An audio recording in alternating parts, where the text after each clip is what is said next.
गर्मी से राहत पाने निकले थे दो मासूम भाई, लेकिन लौटे तो घर पहुंचे कफन में लिपटे हुए। उत्तर प्रदेश के श्रावस्ती जिले से एक ऐसी खबर सामने आई है जिसने इंसानियत को झकझोर कर रख दिया है। नहर में नहाने गए दो सगे भाइयों की डूबने से मौत हो गई। एक की जान फिसले कदमों ने ले ली तो दूसरे ने भाई को बचाने की कोशिश में खुद की जान गंवा दी।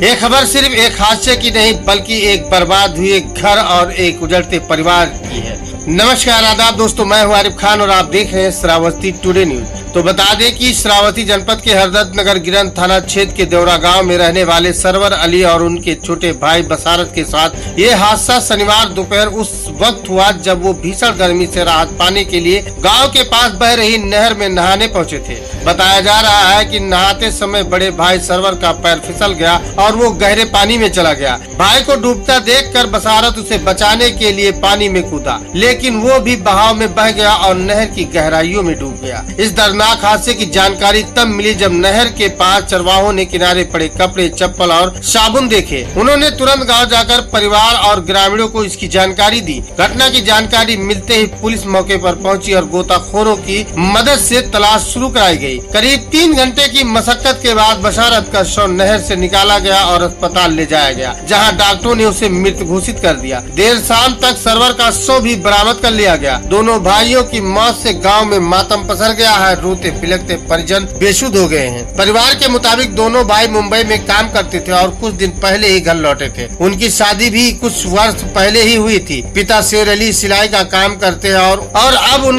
केवल एक छोटा बेटा ही उनके साथ बचा है जो इस वक्त मुंबई में है। गाँव वालों का कहना है कि सरवर और बसारत मेहनती और सीधे साधे लड़के थे। इस हादसे ने पूरे गाँव को हिलाकर रख दिया है। अब सवाल ये उठ रहा है कि गर्मियों में नहर जैसे खतरनाक जगहों पर सुरक्षा के क्या इंतजाम है और क्यों हर साल ऐसे हादसों को सिर्फ किस्मत कहकर भुला दिया जाता है। श्रावस्ती से ये रिपोर्ट सिर्फ एक हादसे की नहीं बल्कि एक परिवार के उजड़ने की दर्द भरी कहानी है।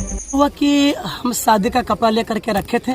सुबह से उड़ करके मैंने कपड़ा काटा। बच्चे हमारा जो बड़ा वाला था उससे काम करता था, मेरे साथ में काम कर रहा था। उसने एक जोड़ा कुर्ता पैजामा बनाया, दूसरा लेडीज कपड़ा सिलने जाता था। उसके बाद उसने कहा कि अब हम नहा आए और उसके बाद आए तो फिर दोबारा आके काम करेंगे। हम कहा ठीक है घरे नहा लो। तो उसने बोला कि नहीं बाहर से नहाइए। औरतें कपड़ा छाड़ते थे नल पर, तो मैं समझा कि रोज मदरसे को नहाने के लिए वो जाता था। अब वहाँ से आया तो पहले आगे वो निकला, पीछे माझील वाला लौंडा निकला। तो सर क्या हुआ कि वो नहाने के लिए वहाँ नहीं गए, नहाने के लिए वो नहर में चले आए। अब यहाँ पर नहाए, कपड़ा उतारे, कपड़ा उतार के नहाने लगे। कपड़ा मिला, साबुन मिला, जो कुछ सामने था वो सब कुछ मिला। हमको पता नहीं, हमको ये पता था कि मदरसा को सर के नल पर गए नहाने।